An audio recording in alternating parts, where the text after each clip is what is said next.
back to another video. We are going to be doing an acrylic pour today. It's been a little while since I've posted one. I had a big backlog and then suddenly I'd gone through them all and I've just got nothing else left, so I thought I will film another one.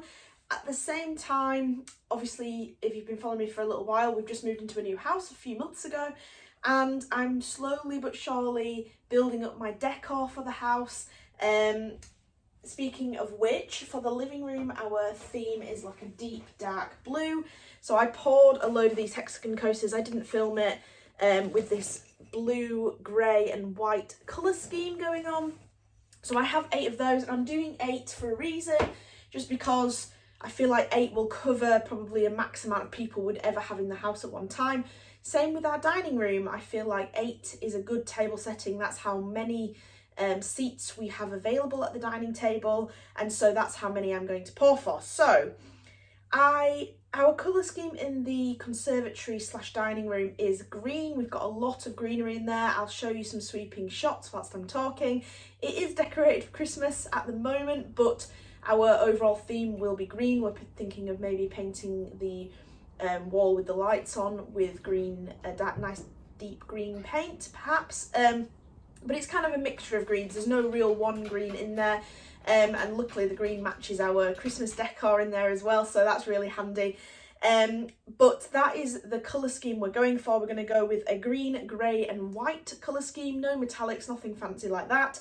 I do have some white mixed up, but for some reason I don't think this is going to be enough. I do have a nice green mixed up, but again, probably need more, and I have a grey mixed up.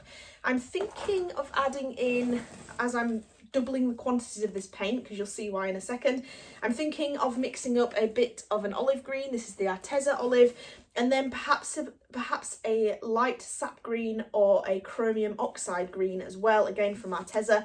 That's the kind of green hues we want. I'm not going to mix up too many different greens because, as you know, if you've looked at my acrylic pour videos before, as you're pouring with the white, your greens are changing. There's multiple tones in there, and it really does multiply the amount of colour in your pour. So that's the greens. The grey is, I did have a greeny grey, but I thought it'd be too green, so this is a bit of a cooler grey, which I think will contrast the green really nicely.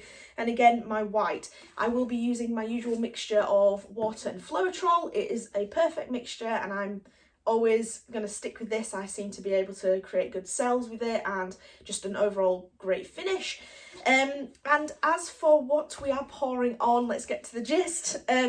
I'm going to be doing 8 circular coasters, so that's quite a lot. These are blank sublimation ceramic coasters, so they absorb the water quite a lot, which is very nice actually to pour on. They dry beautifully and very quick.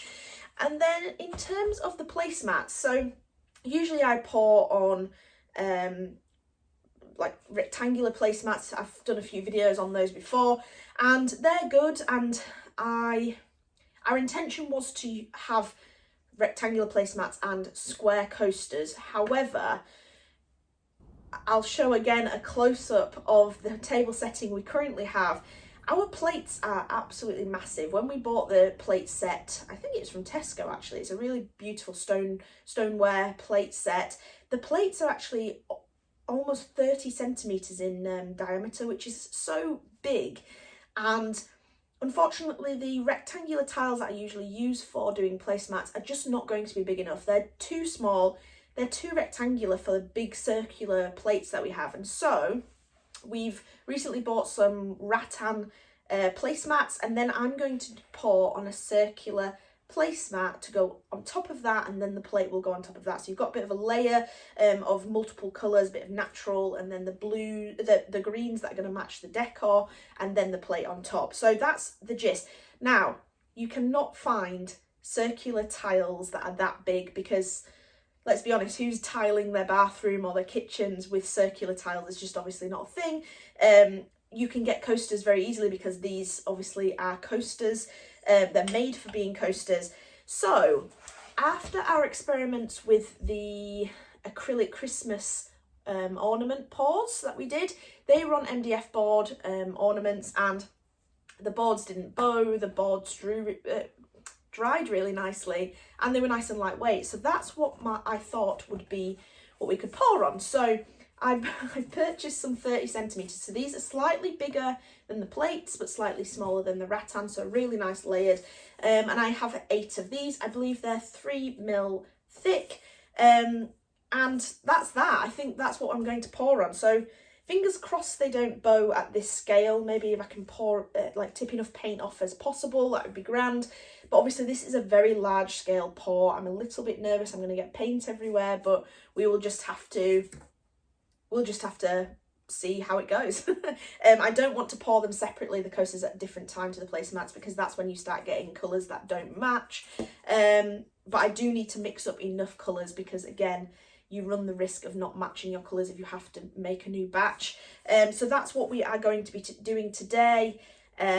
These will be heat varnished just to be able to take the heat, but potentially, well, I mean, the plates are not going to be too hot, so it should be fine. But it's an experiment. If it doesn't work, then we get rid of them and I try something different. But that's what I thought we would do today. So let's get mixing up some paints. I'm not going to record that because you've seen me do it a billion times. If you do want to see it, please go back and watch it or request it in the comments below and I can do a specific video on that for you.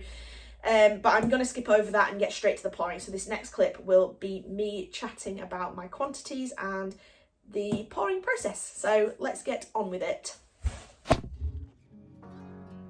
Okay, so I just did a quick test of the colours, make sure the consistency were all okay. I did a bit of a different colour combo in each of these, but I don't mind both of them, so I think I'm going to just go with all the greens that I've made up, which is 3. I'm a bit nervous that I don't have enough colour, I don't have enough paint, but I mean, we'll never know until, you know, we do it. So I tried to lay out everything at once, but unfortunately I just don't have the space. I've had to set up in the downstairs loo some drying areas, so I'm going to pour all the placemats individually and then carry them to the drying area or into this drying area at the back here, just because I'm a bit worried I'm going to get paint absolutely everywhere. And then we'll probably finish off with doing the coasters on here, but I've mixed up 3 greens, so a very foresty green, a bit of a bluey green, and then a deep olive green. And then I've done 3 lots of grey. Probably won't need all of them. They do differ slightly. This outside colour doesn't represent, but they do differ ever so slightly. It was hard to get the same colour, but I don't think it will matter too much. And then I did a big jug of white because I will be going through that pretty quickly. So I think there's nothing but to start pouring. So let's do the first one together. Let me move these out of the way and then we'll come back and do this first pour together. Alright, so another thing I did notice that these are bowing ever so slightly, so I'm not sure what the end result will be. Hopefully the paint may settle it a bit further, I don't know. This might be a complete disaster and a waste of paint, but we'll just never know. I think it's a good idea, but whether we can execute it, I'm not sure. So let's start off with this. I'm pouring into much larger cups. Usually I pour into the little shot cups for the coasters, but I am pouring into the bigger ones. So let's start off with that. Let's do a good helping of white first of all. This is what I did for my testers. Then I went in with grey because I want the white to dilute the grey and almost create different hues of the grey. So I'm kind of squirting that in from height, so it's kind of penetrating the white, but it's also laying on top there. So that's how I'm doing that. Then I kind of went in with all the greens really. So I'm gonna pour from height and squirt some into the white a little bit, but I kind of want these to be separate. I don't want them to be diluted in colour too much. So we're going to do a nice even layer of that, a nice even layer of this bluey green, and then a nice even layer of the olive, like that. Then I think we're going to pour a little bit more white in there. And I think that's all we're going to do. I'm not going to be too liberal with the paint. I think we can get this stretching. I don't want the paint to be sat too thick on this. So let's get to pouring. So I'm going to tip this over. I'm a bit worried because this is bowing. Maybe I'll tip this side because it's bowing in. Oh, I don't know. Okay, no, let's just go for it. It is what it is. If it doesn't work, it doesn't work. This is all an experiment. You're experimenting with me. So let's pour that up. Oh, lovely. We've got some nice colours going on. Nice. Okay. Oh, it's nice to work with a big canvas again. I've not poured on a canvas for so long that it's just, it makes a real difference. Okay, getting some nice colours coming out. Lovely colours. We're losing quite a bit, so I'm going to bring this back this way a little.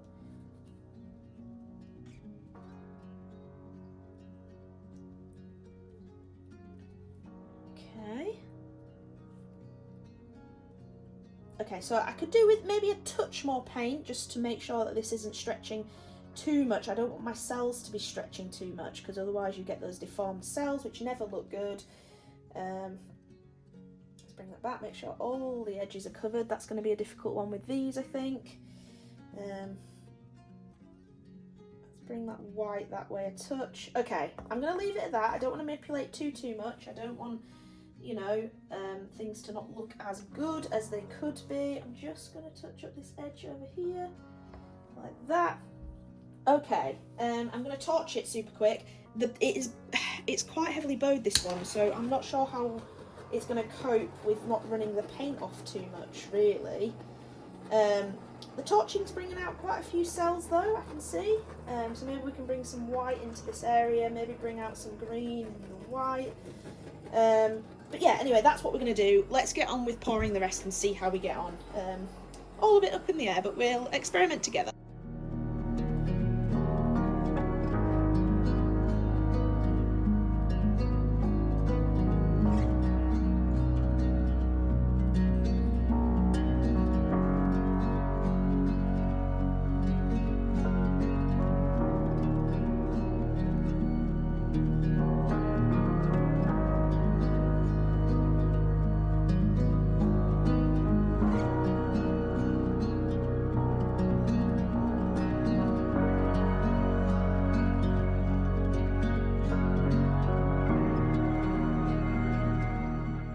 Okay, so a little bit of a vlog style ending to this.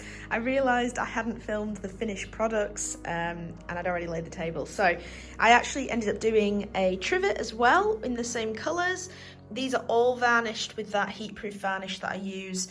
And everything looks really good. The placemats, let me remove this so you can see.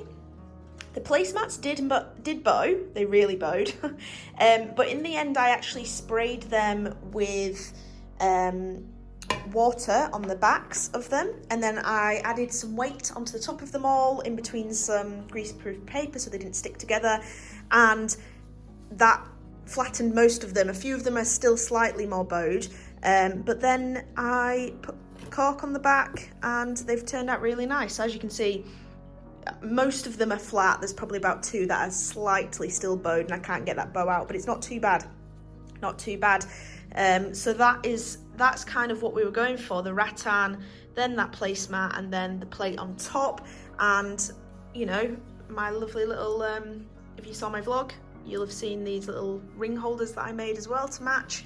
And then I've got all the spares here, and the placemat spares are in a cupboard somewhere, but that's kind of the gist of it all. It all matches, it all looks really nice, and then after Christmas we'll put our green runner on and it will all look really good. So I'm very pleased with it all. I think it turned out really well, and if you were thinking of doing placemats and need bigger ones like this, the wooden boards definitely do work. You just have to, you know, have a little bit of extra patience trying to get them to go flat, but hopefully they stay flat now I've put all the cork and the varnish on top, and I am yet to eat on them yet, so I'll feed back later in a vlog if ever something goes wrong with them, so you don't waste your time. But I'm hoping this helped some of you if you were looking to do bigger placemats. So thank you very much for watching. I hope you've enjoyed the process, and I'm really pleased that I finally got a full set of plates, you know, placemats and coasters and trivets, etc. that all match and fit our decor. So I hope you've enjoyed, and I will see you in the next video.